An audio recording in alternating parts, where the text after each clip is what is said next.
Welcome to the University of Oregon Summer Academy to Inspire Learning SAIL program as we host our weekly faculty live and learn faculty sessions. I'm Laura Fernandez, the Executive Director for the SAIL program, a pre-college program here at the University of Oregon serving the state. We are honored to have with us today Dr. Lauren Cycyk and two of her students, Eric Garbois and Magda van Loon, from the Department of Education and Early Dual Language Development Laboratories. They will be talking about language development, the field of education, communication disorders, and human services in today's world. Get your questions ready. We are very excited to have Lauren with us.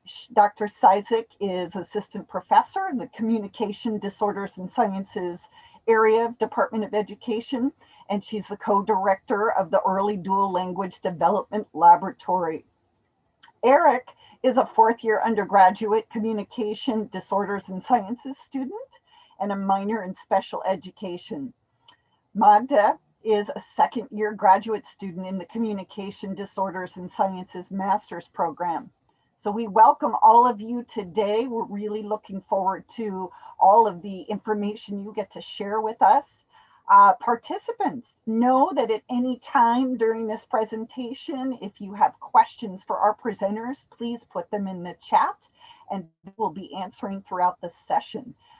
Get your questions ready, like I said, and welcome to Lauren.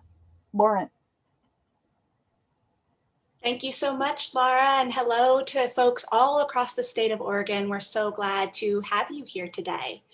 So today I'm going to start with talking about communication disorders and sciences as one of the undergraduate course majors we offer here in the College of Education at the University of Oregon.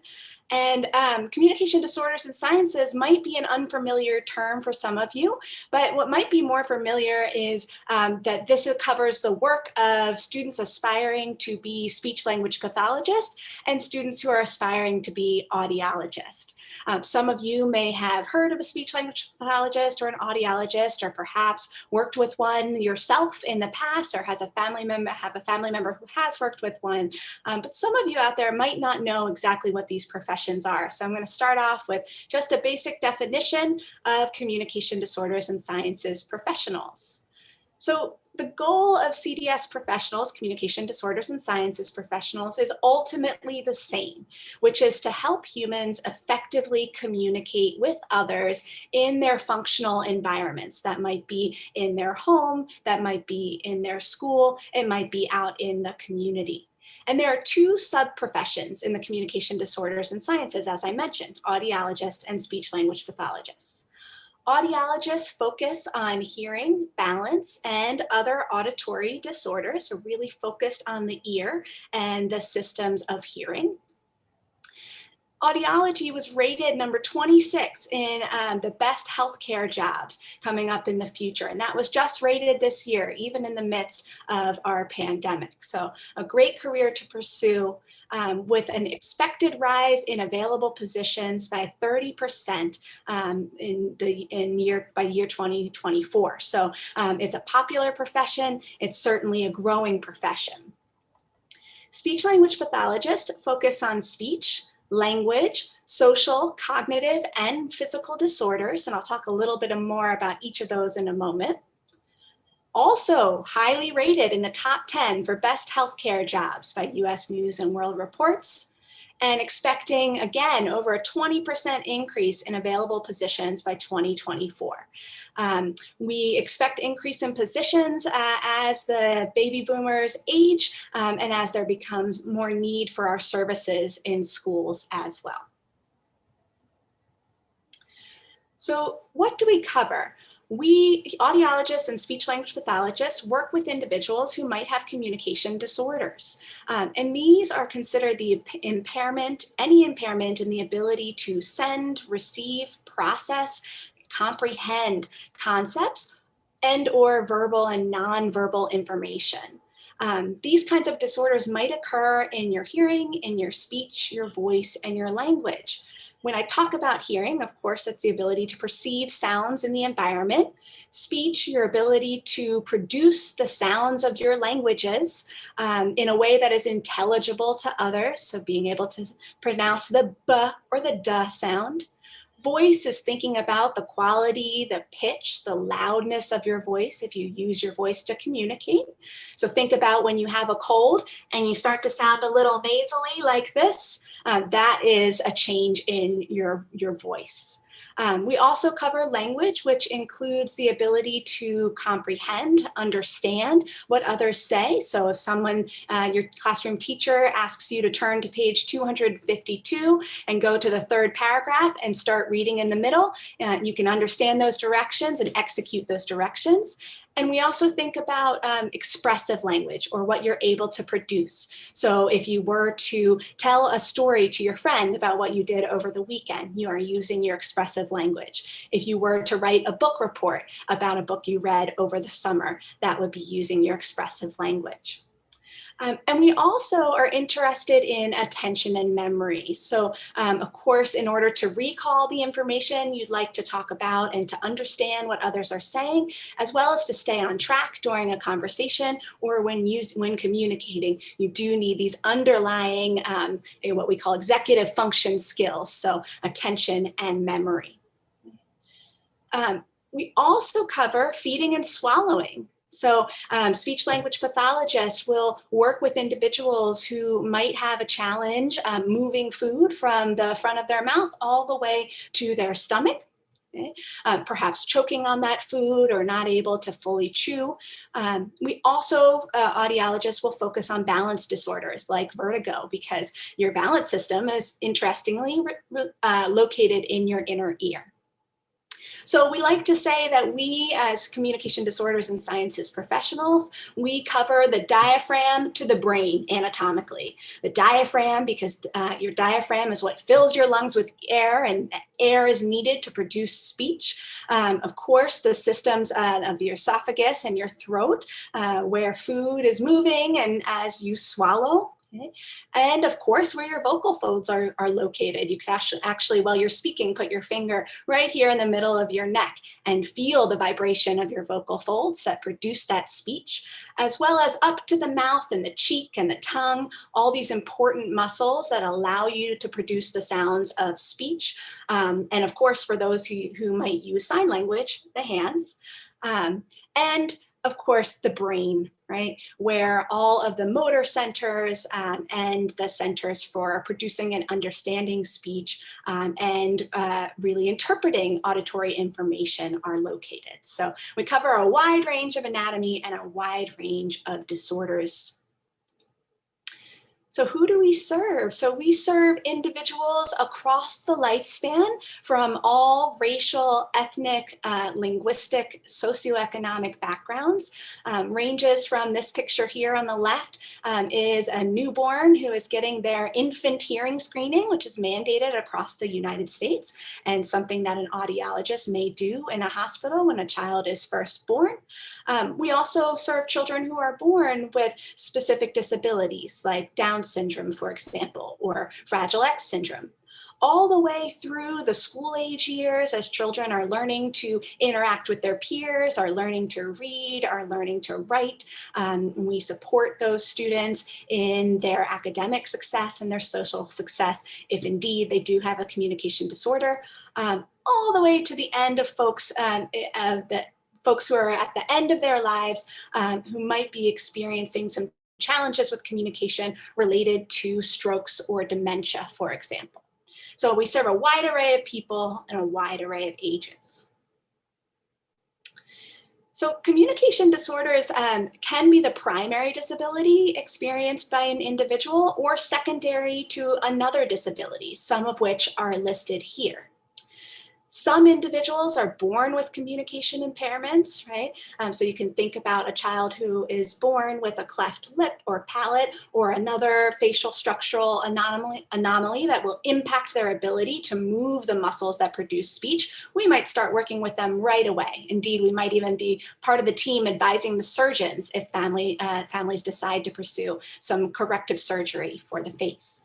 Other individuals acquire their impairment at some point in life due to an injury. So this is oftentimes a stroke or head trauma, due to neurodegeneration from a disease, right, such as Alzheimer's disease, for example, or ALS disease, or some kind of other trauma like child neglect and abuse.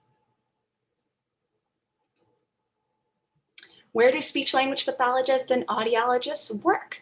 The picture on the left-hand side of your screen, this is a breakdown of where speech-language pathologists tend to work. On the right-hand side of your screen, where audiologists tend to work. For both professionals, we are mostly located in schools. So that might be anywhere from a preschool setting to high school, all the way through high school. We also, the second most common place we work is in healthcare facilities. So the hospitals, we might work in acute care settings, in ICU immediately after somebody has sustained an injury like a car accident, to find out if they are safe indeed to take food by mouth. But also residential healthcare facilities where folks might live out the end of their lives. As well as non-residential healthcare facilities, where perhaps a rehab center where someone is post-injury and returning for continuation of services, but still living at home. We also work at colleges and universities, just like me, teaching others, and research centers as well. And I would note that among our speech-language pathologists and audiologists, over two-thirds are employed full-time, and about 20% employed part-time. We have very low numbers of unemployment in our professions. All right, I see we got some questions coming in here. How many speech hearing disorders are there? Well, that's a great question, and something I don't have an answer for. There are a variety of speech language disorders that range from severity, from mild severity, perhaps a mild stutter, for example, all the way to profound disorders where you may not be able to speak at all, and lots of disorders in between. But as I said, they usually fall into two camps: primary disorders, where the communication disorder is the person's first and only disability, and secondary communication disorders, where the disability might be secondary, communication challenges might be secondary to another disability. Is it possible to have a speech hearing disorder without realizing it? A great question. Absolutely.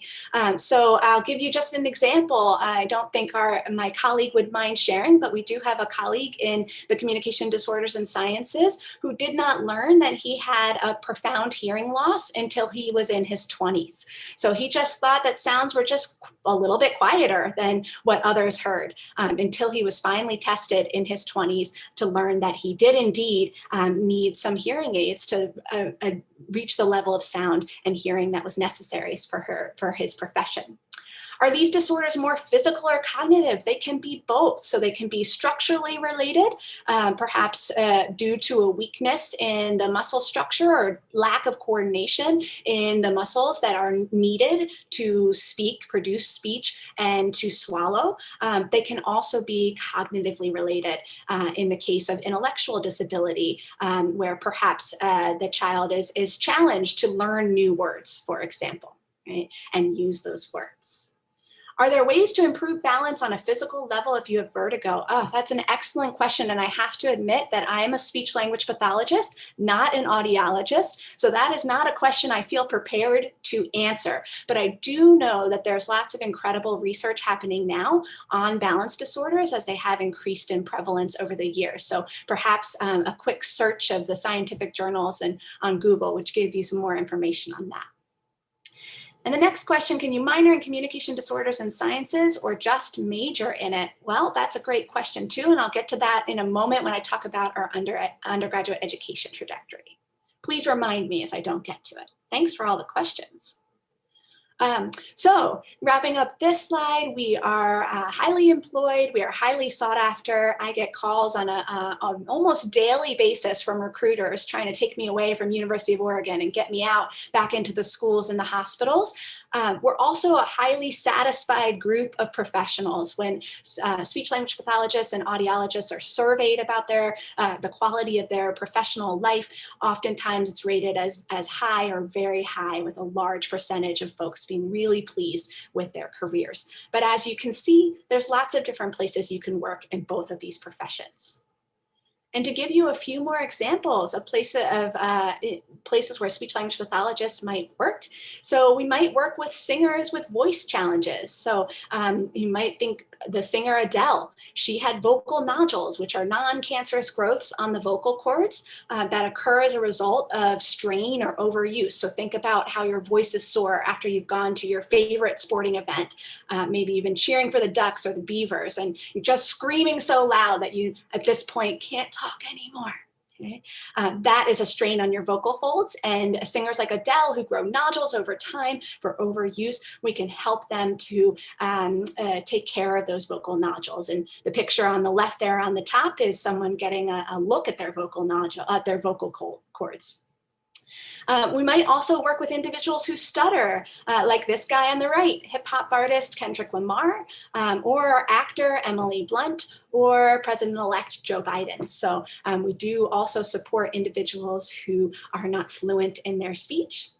And then many speech language pathologists and audiologists work with athletes who have experienced concussions. And as a result of their concussions, common in soccer players and football players, might have some decrease in their attention or their memory. And so we can support them in their daily activities as well.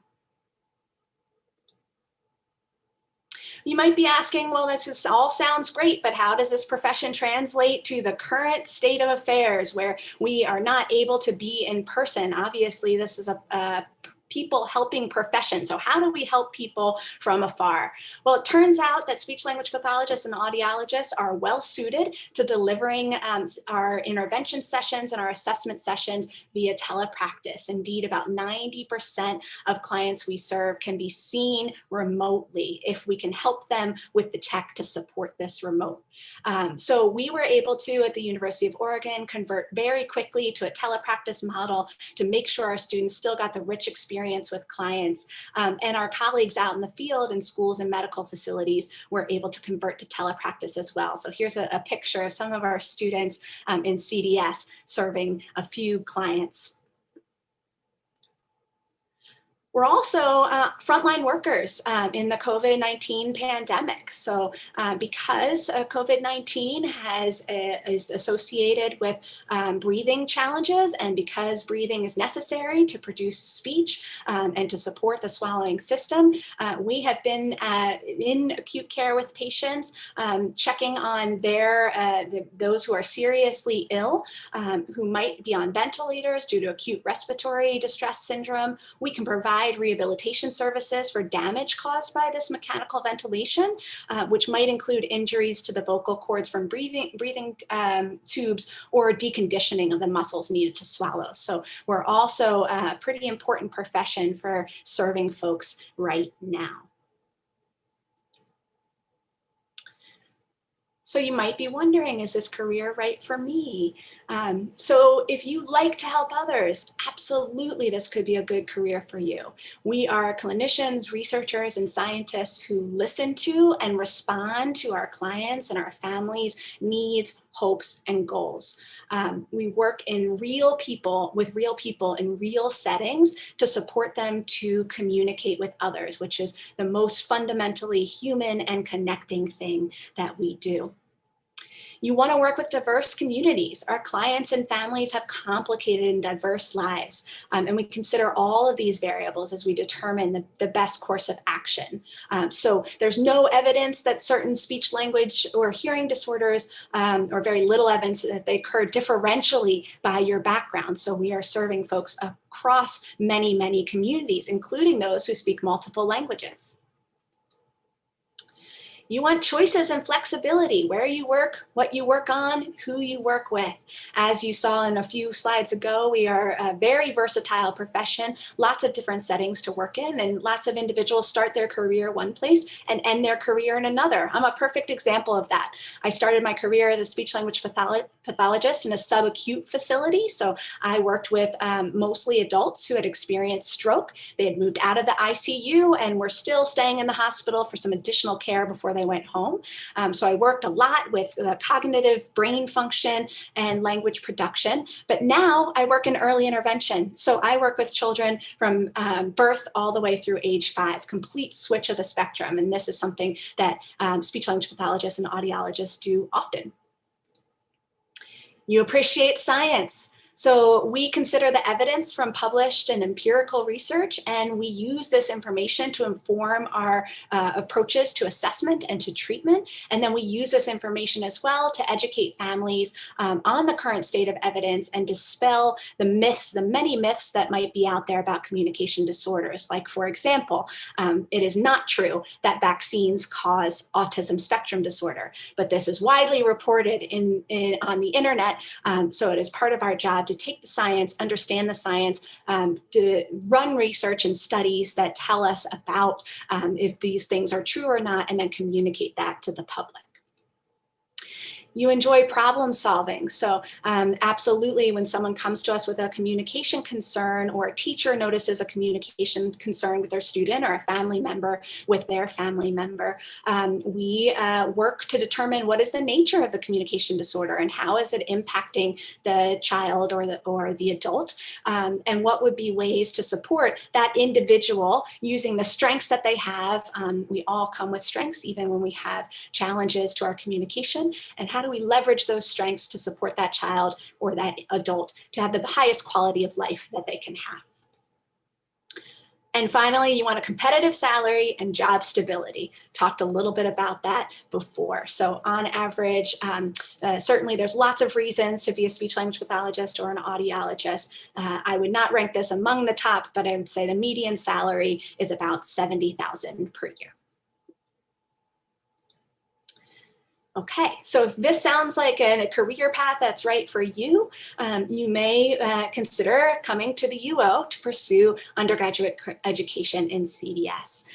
So undergraduate CDS education includes kind of general knowledge, skills, and aptitudes, also foundations in social behavior, biological, and physical sciences. We certainly emphasize knowing the anatomy from the diaphragm to the brain, for example, and then having content in knowing what kinds of communication disorders are out there, and the appropriate professional aptitudes and experiences to work with clients.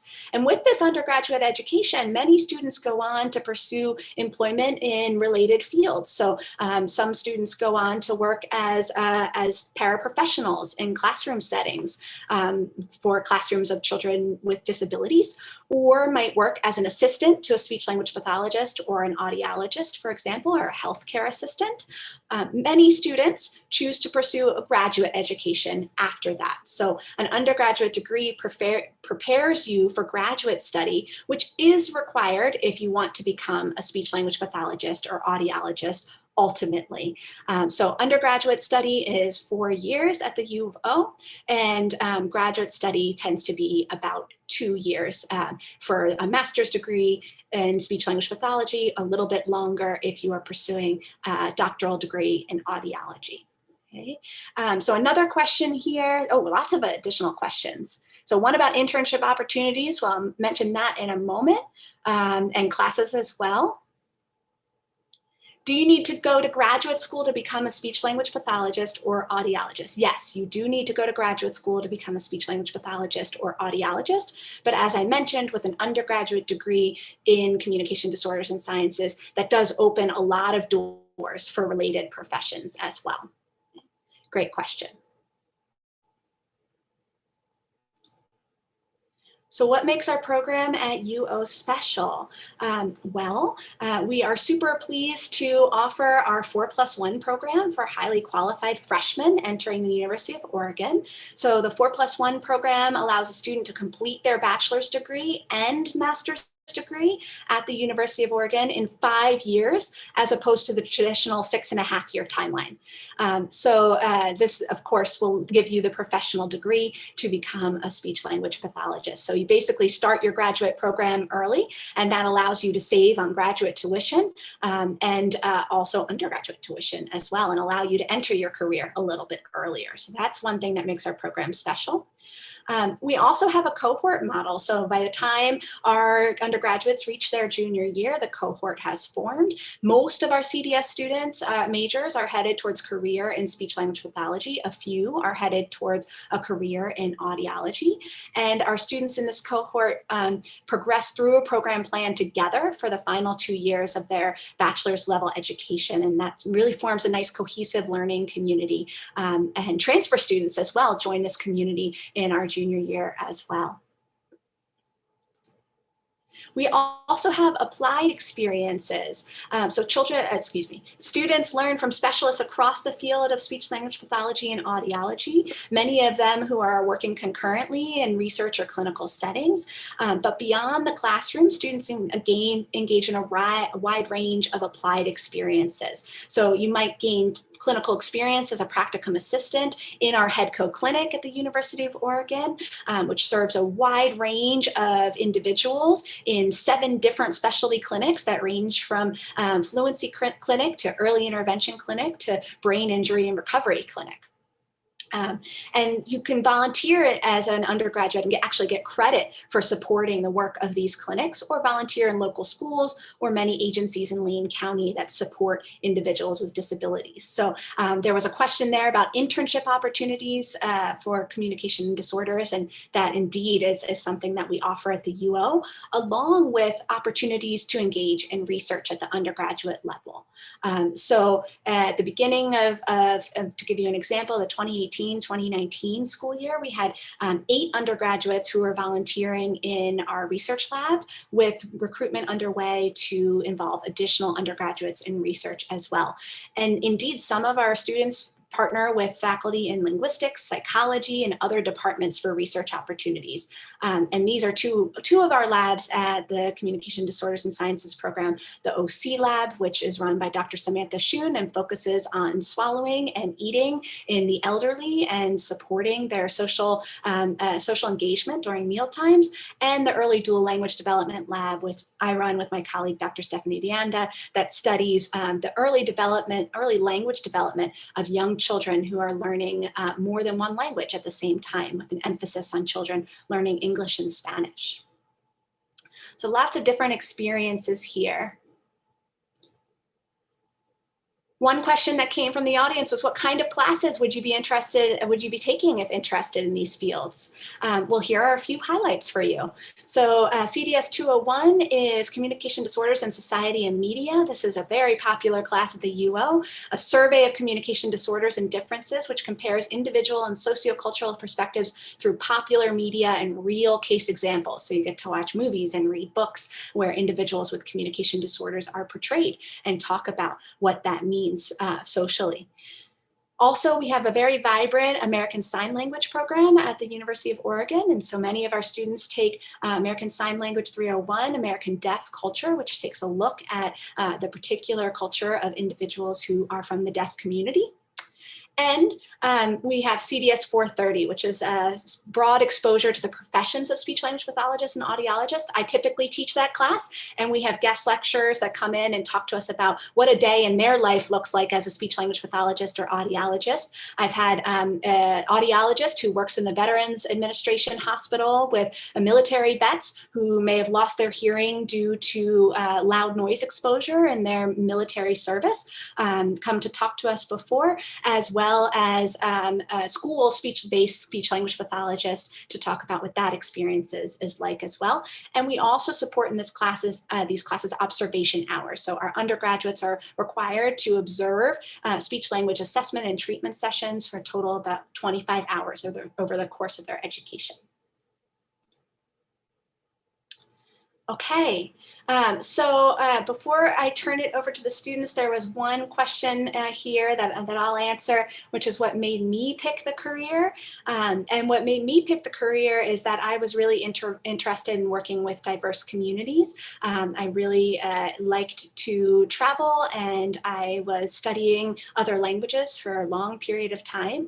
And I really appreciate the opportunity to communicate with others and to support others in their communication as a human right. And so I saw this field as a way to impact the human rights, the state of human rights for all individuals, regardless of their ability level, and to make a difference for the lives of folks who are traditionally marginalized from educational and medical settings. That's what made me join this profession. Okay. So I'm so pleased to have Eric and Magda here. Eric and Magda, I think Laura introduced you at the beginning. Perhaps maybe just a reminder of who you are and how you learned first about the field of communication disorders and sciences. I think we can start off with Eric. Hi, my name is Eric. My pronouns are he and him. And I learned about the field of CDS through going to audiology appointments myself and kind of just being interested in it. And then I just kind of enjoyed it more and more. And so now I'm majoring in it. We're so glad to have you, Eric. How about you, Magda? Yeah, hi, my name is Magda. I'm in my second year in the CDS graduate program. And I kind of found out about communication disorders and sciences in kind of it was a cool way, but I was in high school and one of my teachers had a sister who was a speech language pathologist, and I just thought it sounded really cool.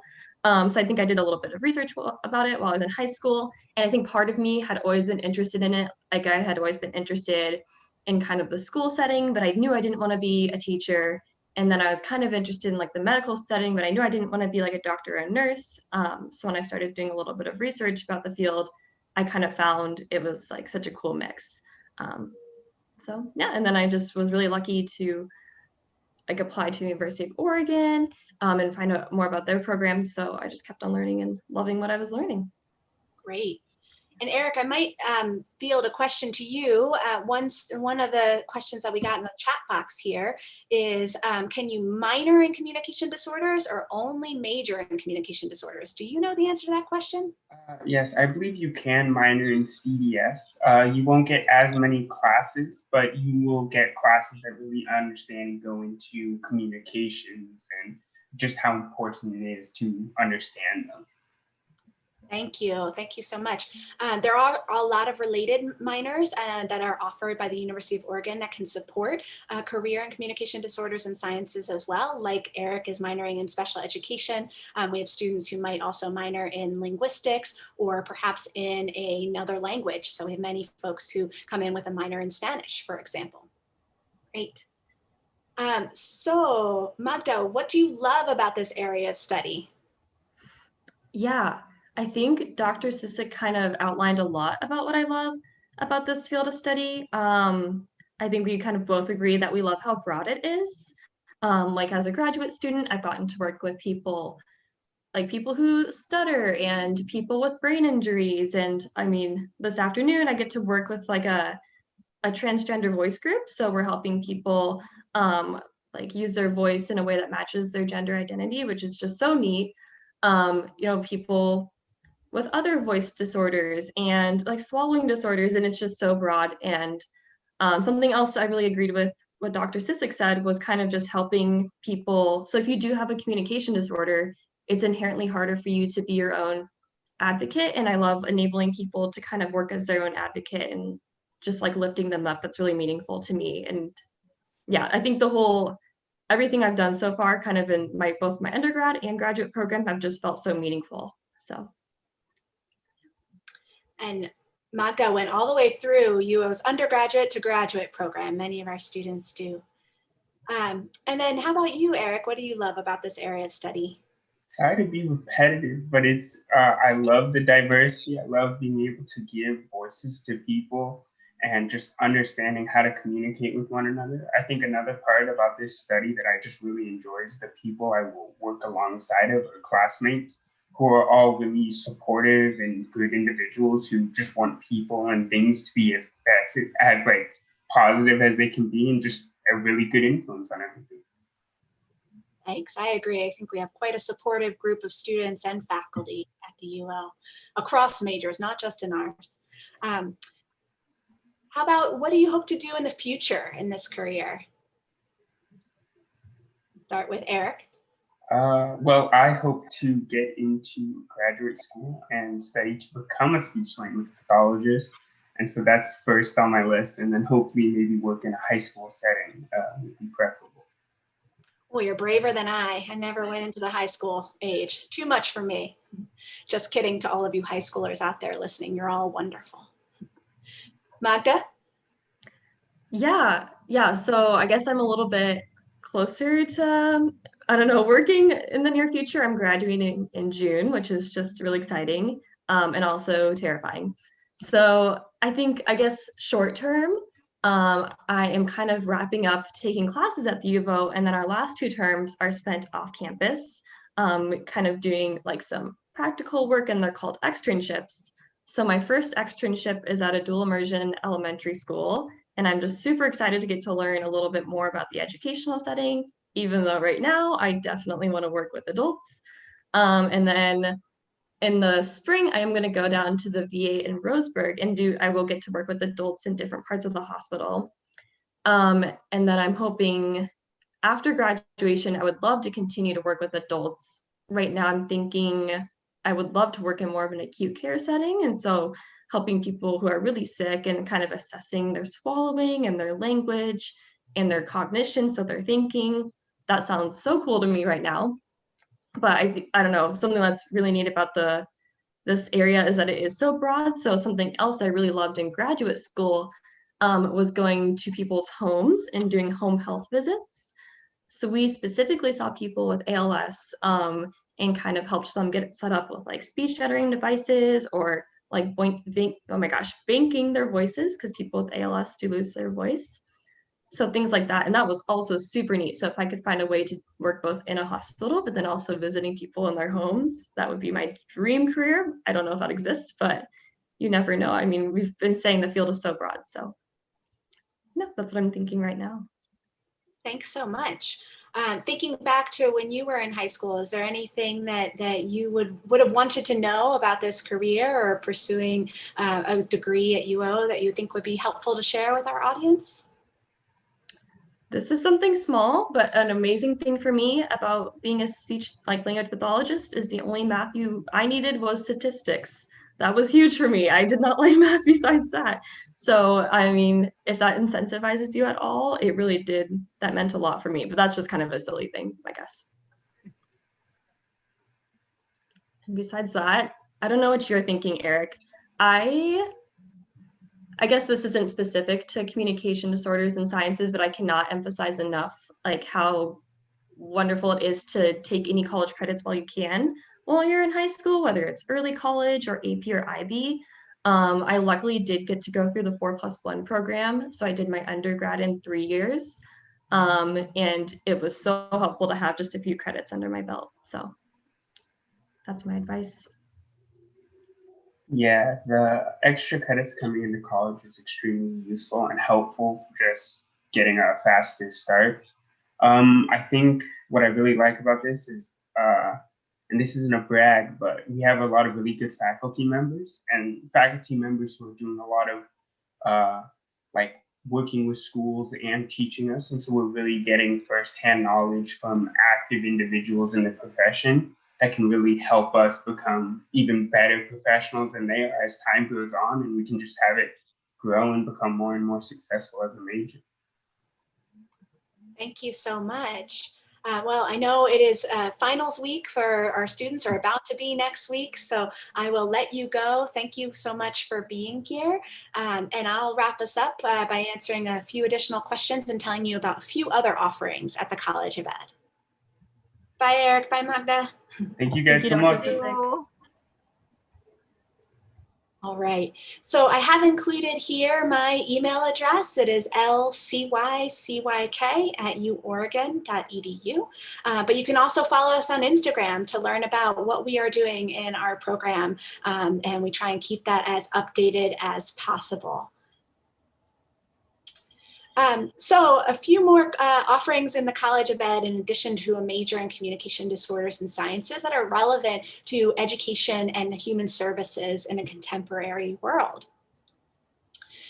We also have a major called Educational Foundations, which is designed to prepare aspiring professionals in education. So those of you who might want to be an elementary or a middle or high school teacher and really become change agents in economically, racially, culturally, and linguistically diverse communities. So certainly really emphasizing social justice and equity in education for all. So our program in Educational Foundations prepares you to be critical thinkers, to be well informed about educational theory and practice, and to use this knowledge and skills to be advocates for the students you serve and the educational systems you work.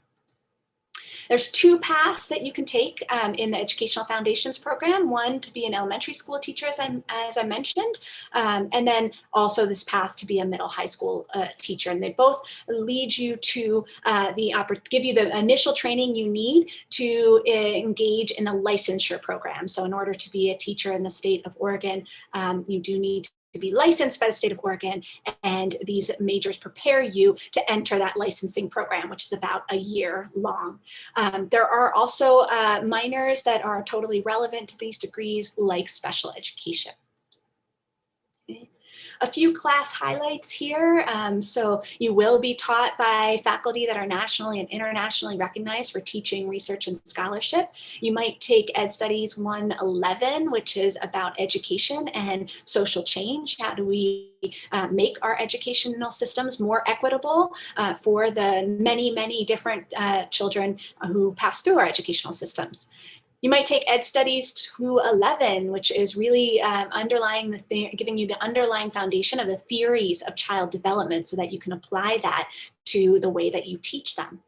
And then Ed Studies 225 in School and Representation in Film. This examines popular culture's influence on schools and teachers. What can you do with this degree? But as I mentioned, most will attend a 5th year graduate teacher education program. Could be at UOTeach, could be at another program. Some graduates will go on to a graduate education in a related field, education, psychology, special education, even communication disorders and sciences. And then there are, of course, other options. So some of our graduates choose to do Peace Corps, AmeriCorps. They work in educational nonprofits or think tanks, or they work as paraprofessionals in educational settings. At the College of Ed, we also offer an undergraduate degree in Family and Human Services. And profession in Family and Human Services helps support the health and well-being of communities, families, and individuals through the development of prevention programs and through direct advocacy and delivery of services. So this major really draws on the fields of psychology, counseling, social work, prevention science, public health, human development, and sociology, and offers 2 bachelor's degree possibilities in 2 different pathways. So direct services intensive it emphasizes the delivery of preventative interventions, treatment and recovery support services. So really getting this applied experience out in the field. And the prevention science emphasis allows students to study the application of research and think about how that research promotes prevention of conditions or disorders or circumstances that might impact the well-being of others. So this is another highly versatile career with a degree in Family and Human Services. You can work in a range of areas, all the way from a public health educator to a Head Start teacher and public preschool programs to a family support worker. So sometimes individuals with disabilities are able to get individualized support, someone who comes to their home, who does daily activities with them. This Family and Human Services degree would support this career, all the way to a probation officer, social worker, case manager. So another highly versatile offering at the U of O. And Family and Human Services also offers experiential learning. So there are school-based practica with multiple agencies throughout the state and across the nation. There are applied research experiences with the many researchers, bright and creative researchers we have at the UO who are really thinking about the well-being of community. And then there are courses that teach the science and skills needed to provide human services. So this is just a sampling of some of those services there, those courses there. And as I mentioned, entirely broad degree. So we've listed for you a few different professions that you can join as with a family and human services degree. So leads to several careers and something that provides you diverse experiences with folks across communities. So I ran through those last majors pretty quickly because I don't teach in those areas, but I hope you get at least a taste of what that might be like. And if you'd like more information about those programs, you can visit our College of Ed website at education.uoregon.edu and do some exploring of these different majors. And I'm happy to take questions if there are any others that the audience might have. I'm going to scan the chat box, see if there's any questions I missed here. Oh, I see there was a question about what might a typical day look like if you worked in a school as an audiologist or speech language pathologist. So that's a great question. I did indeed, in the course of my profession, having worked at the hospital, and before working in early intervention, I worked in school. So I worked with preschoolers through 5th graders, and what my day typically looked like, it was a typical school day. Like most of your teachers, I arrived early and stayed a little later than you, but it was a mix of assessment. So children who receive services for disability through the Individuals with Disability Education Act, which is a federal act that ensures that children have an equal opportunity for education. If they have those services under that act, they have a formal legal binding document that states what services they will have, and that's called an individualized education plan. So that individualized education plan needs to be renewed on a yearly basis. And so I might do the assessments to see the progress that my student has made and whether or not they still need speech language pathology services. So I might do some direct testing. I might observe them in the classroom. I might talk to their teachers about how reading, writing, speaking, listening is going. I might call their parents or their caregivers and ask how the child is communicating in the home environment. So I might gather assessment data, might write this assessment data up in a formal report that I share with the family, that I share with the special education teachers, that I share with the OTs or the PTs, and if they're working with the child, with the primary classroom teacher, and maybe even with a translator who might be interpreting this document for families who do not speak English. In addition to assessment, I also deliver direct treatment. So that might look like pulling the child out of a classroom for a period of time and working directly one-on-one or small groups in a classroom, oftentimes in a naturalistic play-based way that's related to what they're learning in their class. So might be learning a new set of vocabulary associated with a new learning unit, and we'll work on developing that vocabulary. Or I might work in the classroom alongside the student and with the teacher or any other professional to engage in the large class situation. Sometimes I've worked out on the playground during recess or sat with students at lunch to support social communication as well. So a little bit of assessment, a lot of direct treatment, some paperwork, and then often attending meetings, meetings to develop an educational plan, meeting with caregivers to help them support their child at home, meeting with teachers to learn how we can work best together to support the education of that child, or meeting with related professionals to see how I might be able to incorporate the occupational therapist goal or the physical therapist goal within my therapy session. So lots of collaboration as well. So that's what it typically looks like. Are there any other questions? I think that is amazing. You have had an incredibly comprehensive presentation with a lot of questions, but I have a couple questions for you. Dr. Cycyk, I'm curious, I hear from students often that they have never heard of audiology or speech pathology until they're a junior or senior in college. So what this is like such a great way to spread the word. How else are you in getting this field out to students at an earlier, younger age? That's a great question. So I know I have some colleagues who are giving similar presentations in the high schools in which they work to get the word out about our professions. I know also a lot of students learn about us because they've had a personal experience with a speech language pathologist or audiologist. That's how I knew about this profession. I have a profound hearing loss in one ear. So I worked with an audiologist from a very, very young age. And so that's how I got insight into the profession. So also making sure that students have exposure to these professionals when they are in medical settings or that they are in other educational settings. And in your school, there probably is a speech language pathologist that works in your school. You might just not know the person. So having those folks spread the word is super important. We also put on conferences as well and invite students to participate in those conferences and try to get students engaged in research early on, even in high school. But I do admit there's probably more we could do to spread the word about our profession. We're not so widely known, but high in demand.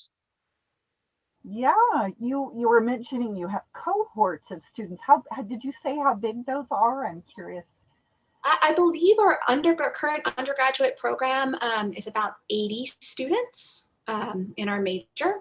And so those are juniors and seniors. And then our graduate program, we usually admit between 27 and 35 students a year. Oh, okay. Wow. Well, what an incredible wealth of information you've provided. I feel really, really lucky and honored that you took this time to share with us. And I want all of our students to take classes with you. It's so great. And the versatility in these fields is that is something that young students often don't understand the value of that. So you really express that very nicely. Well, again, we just appreciate your time and expertise, and we will be posting this recorded session on our website. So anyone who missed something or wants to see the website again, or who hasn't even seen it, wants to show their friends, it'll be on our website. And yes, we would love to answer any more questions in the future as well. So any parting words before we close our session? I would just like to say thank you for this opportunity. It's great to have an opportunity to talk about what we do as communication disorders and sciences majors, and also to celebrate the wonderful offerings of the UO's College of Ed. It's a really great place to work. It's a great place to study, and I hope you all indeed will think about applying. Fantastic. Well, thank you again, and we'll sign off. Have a wonderful afternoon. Thank you. Bye-bye. Bye-bye.